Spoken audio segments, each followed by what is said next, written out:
You're listening to the Houses and Spouses podcast with Ryan Hamilton, where real estate meets real love. From closing deals to saying vows, this is the place where homes, relationships, and real-life stories come together. Let's get into it. Welcome back to another episode of the Houses and Spouses podcast with Ryan Hamilton. I am Ryan Hamilton. I'm a realtor with Good Oak Real Estate and wedding officiant with the I Do Guru. Very happy to have two special guests in today, and I'm going to introduce them with a little bit of background before I actually introduce them. They are engaged. They are getting married this spring. They both work at an elementary school, and they just survived buying their first home together.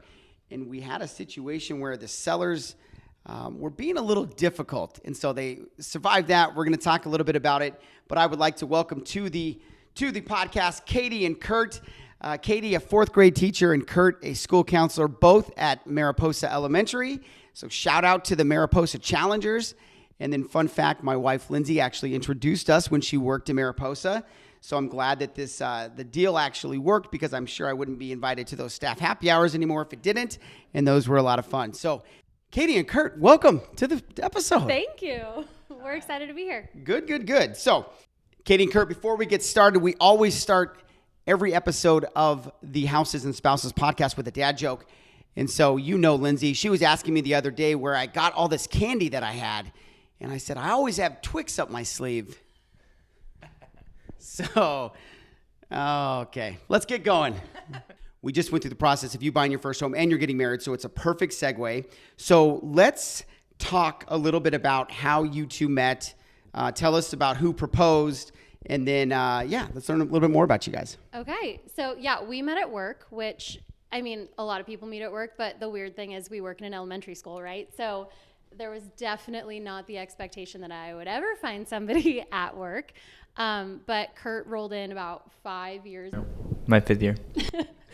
He rolled in about 5 years ago, and we just kind of became friends. And about a year into it, we were getting ready to go off on the summer, and he asked me to join his kickball league, his summer kickball league. And I said, yes. Very romantic, very Kurt. Smooth.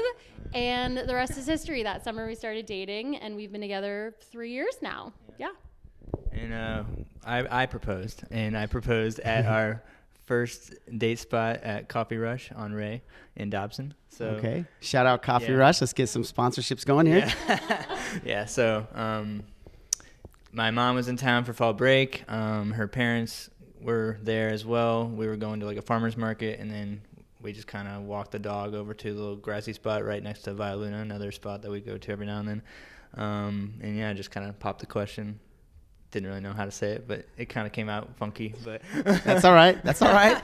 She said yes, obviously, or maybe not right away. She said yes. Okay, good. Very good. You've got me beat. And Lindsay probably doesn't like when I tell the story, but I had a little bit too much wine and then just proposed like in our living room, and no ring yet or anything like that. So we were, but we're celebrating 20 years next month. So sometimes it just works the way it works. Yes, I agree.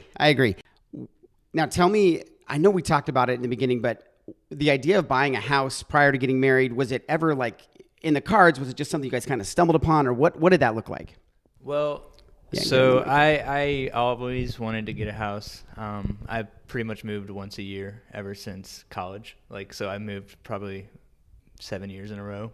Not very fun. So I really wanted to get a house, set my roots, and not have to move every year. And we lived together first in an apartment, but we realized pretty quickly that we were probably not going to stay in that apartment. It was on the third floor. We have a new puppy. Yeah, the dog. We wanted to get a yard, so we kind of looked at getting a house, and the timing just kind of worked with when our apartment was letting up and when we kind of started in the house. Let's talk about the first-time buyer experience, because Katy, you had bought a condo with your sister. Yeah. You guys did some DIY stuff on there.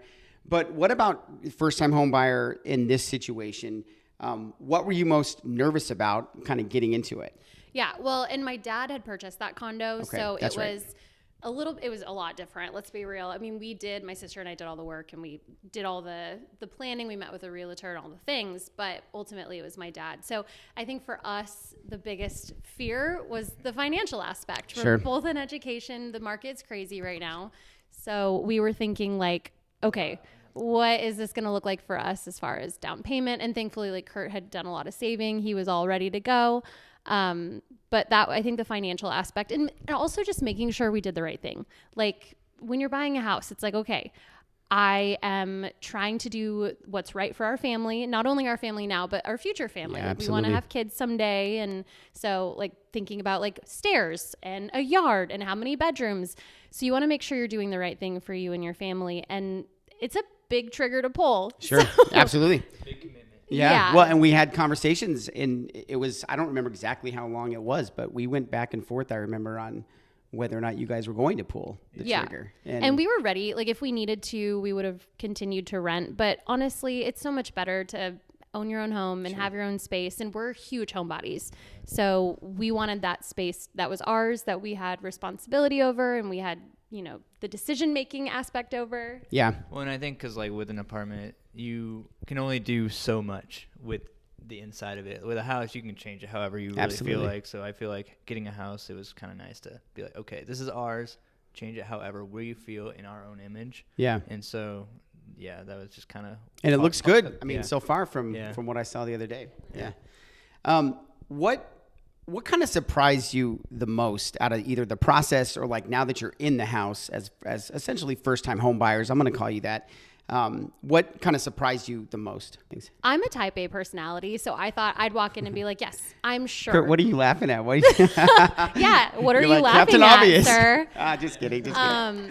So I think that was the biggest surprise for me. I thought I'd walk in and know right away. But ultimately, when you're working with our budget, which I mean, we're a young couple, like just embarking on home buying. So it's going to look a little different than maybe when we were buying a home in 30 or 40 years from now. But I think that was the most surprising thing is that I walked in and I genuinely wasn't sure. We did a lot of conversations. Okay, like what are we willing to kind of sacrifice here? Because you're not going to find the perfect thing necessarily for our budget. So we were thinking through like what can be adjusted, what can be changed down the line.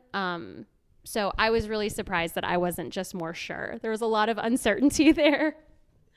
Let's now kind of transition in just very broad terms about kind of the situation that happened. We got under contract, and then the seller had some family members that were trying to make it a little bit difficult. So tell us as briefly and as politically correct as you can, kind of what happened. So long story short, the owner wanted to sell and the person who lived in the home did not. There you go. So we had spent the weekend counter offering. We had put in an offer, they countered, we put in another counter, they countered again. And we finally decided through conversations with you, Ryan, like, okay, we can negotiate, we can live with what they put out there. Yep. So we decided to accept. And I want to say that was like a Sunday night. Okay. And Monday morning, Ryan, you called Kurt and you were like, hey, so just got off the phone with the seller's agent. And he says that they don't think, it's not just that they don't want to sell to you, they don't want to sell at all.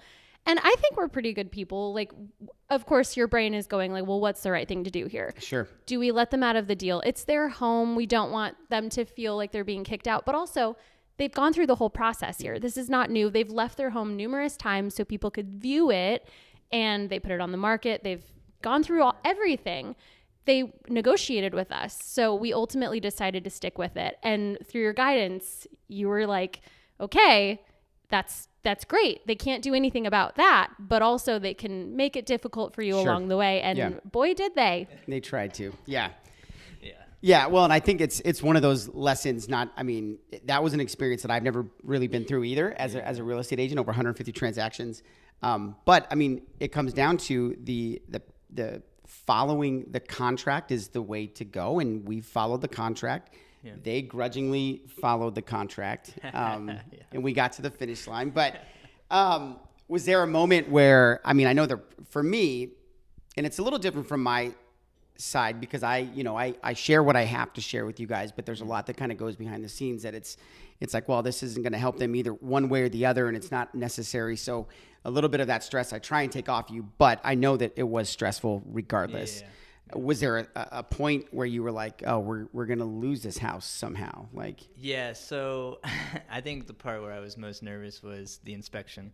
And because, I mean, even on like the best deals, I feel like that's where houses fall through is the inspection. So we were really worried about there being something like major in that. And I had to go with her dad because she was in a wedding that day. So she's sitting there getting ready for a wedding, probably stressed out about if this house is going to work out. And then I remember that. So it was kind of it was a crazy weekend. Yes. But I think that was what I was most nervous about is the inspection.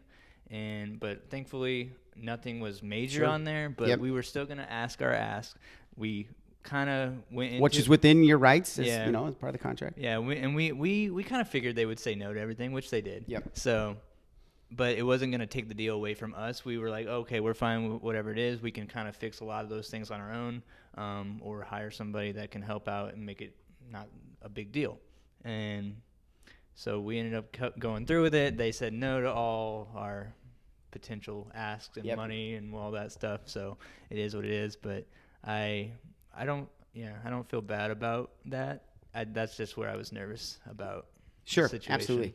And it was a longer close of escrow too, if I remember. Like it got extended. Yeah, because they kept moving it back. And again, something you didn't have to do, but you kind of said, okay, we're going to meet you at at a halfway point here. And I remember that. So, was there anything? I don't know how far out you guys have been planning the wedding, but trying to tie it back to the wedding, was there anything going through this that was like, oh my gosh, we're doing this, plus we're planning a wedding? Or was it just like all the stress on the house right now and then all the stress on the wedding later? Yeah. I mean, we're having a 15-month engagement, so it felt like we could kind of keep them separate. The one thing that made me laugh was I had been searching for a wedding dress forever and had no luck. And every single time I had gone to try on a wedding dress, I had gotten a tan. I looked really nice. My hair was done. And then there was one day we had finally closed and we were in the midst of like a remodel. And my mom said, I'm coming up. Your sister was able to get an appointment at this really cool place. We think they have some good dresses. And I was like, whatever. I'm putting my hair on top of my head and we're going down there. And I ended up finding my wedding dress that day. So I looked like a mess. So that was the one... I was covered in paint. That was the one day where it was like, oh goodness, okay, this house is really messing with my wedding experience, because now there's picture evidence of this mess and monstrosity, but yeah, there hasn't really been a lot of overlap, thankfully, and we were really hoping to be in a home before our wedding because, again, like we are homebodies. We wanted that safe space where. And especially we're going to have people in town. We want to entertain. We want to have a yard. So it's really, really worked out for us in the end, timing wise. Good. Well, I'm glad to hear that. And before we move on from this situation, talk to me a little bit about, when things kind of got going sideways, what was my role for you? Like in that, how, whatever that sounds like or looks like for you guys, like what was that? Part-time therapist. Yes. Oh, that's good. You got to listen to that one. Find yourself a realtor that can also be a part-time therapist for you, because you're going to need it. No, but seriously, it was, okay, what do we do? Like we were looking to you for guidance. Obviously you hadn't been through this scenario either. And we were brand new to all of it.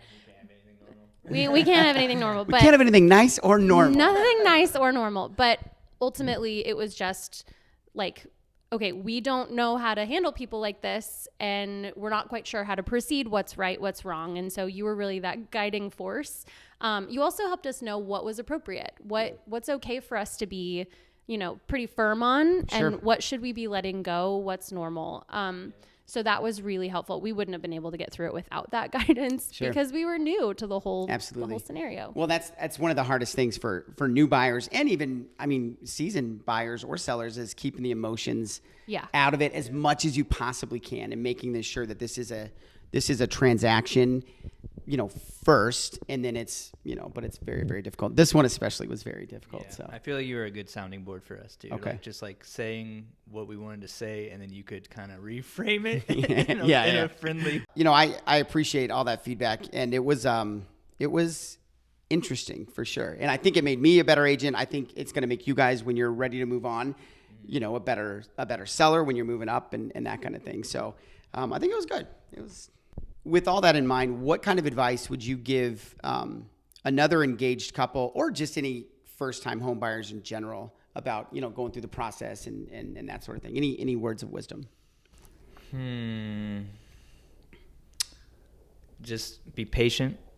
Don't just fall in love with anything. Like, make sure it works for you, because I mean, even with you, we saw a lot of different properties. Sure.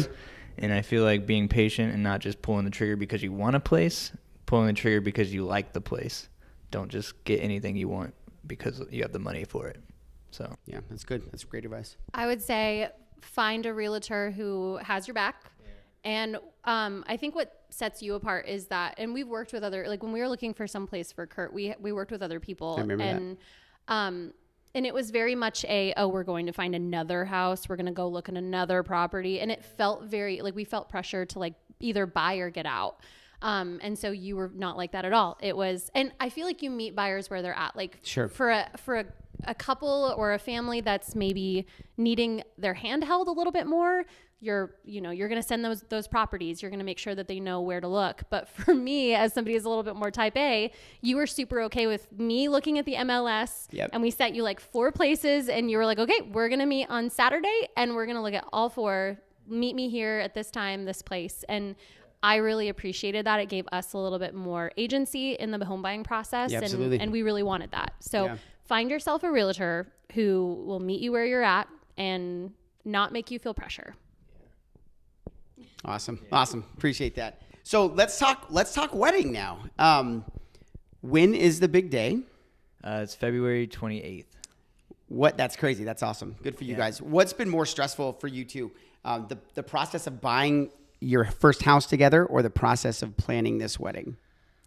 Well, I will say that I feel like I took a lot of the front load of buying the house, a lot of the conversations, a lot of like the money aspect part of that, and just kind of spearheading that. I feel like she has been the type A person on the wedding more so, but I think we both kind of agree that the housing process was probably a little bit more stressful. Sure. And it probably does help that we do have the 15-month engagement, so we've been able to kind of spread it out on like what we need to do for the wedding on certain timelines. If it was a little bit shorter, it might be a little bit more, but and especially with the housing process that we did have, I think that was a little bit more stressful for us. Yeah, for sure. I thought for sure he was going to say that the wedding was more stressful for him, and then I was going to laugh because really, no. I appreciate Kurt, I'm just happy when you're getting married. Like the date, I'm impressed, Kurt. That's why I clapped. I'm very impressed that And yeah, even though he took on a lot more of the housing situation, I feel like that was more stressful. I have a lot of outside support for the wedding. My mom and my sister and his mom, like they've been really, really, really helpful. So for the housing process, it was just the 2 of us. Sure. And we had your guidance, but we're trying to make these decisions and feel like adults. And even though we're definitely adults, I still sometimes feel like I'm not. Like, what the hell are we doing here? I know. As a teacher, I'm like, who lets me in charge of these kids? My goodness, I feel like a kid myself. But it felt like we were, big kids at that point. We had a lot of responsibility. So it feels like more responsibility to buy a house for sure. Sure. Okay. Good. How has owning this house kind of changed how you pictured what marriage and married life will be like versus like being, where you think is a temporary place, maybe like an apartment or something? Is there anything there? We've made it more our home.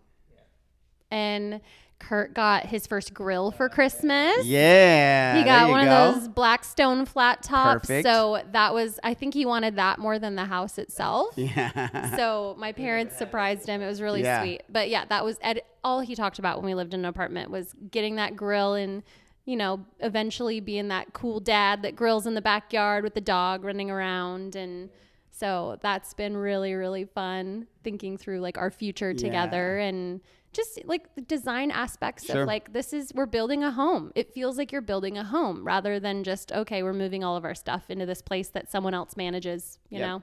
It is the time in the episode where our guests share their best dad joke and we either give them a thumbs up or a thumbs down. So today though, when we have Katy and Kurt here together, we're gonna somehow pick a winner if that's even possible. So I'm gonna let, I don't know if you guys want to figure out paper, rock, scissors, who goes first, but you guys each have a dad joke and paper. Oh, that's rock. Oh, they were just fist bumping each other for support. Rock, paper, scissors, shoot. Okay.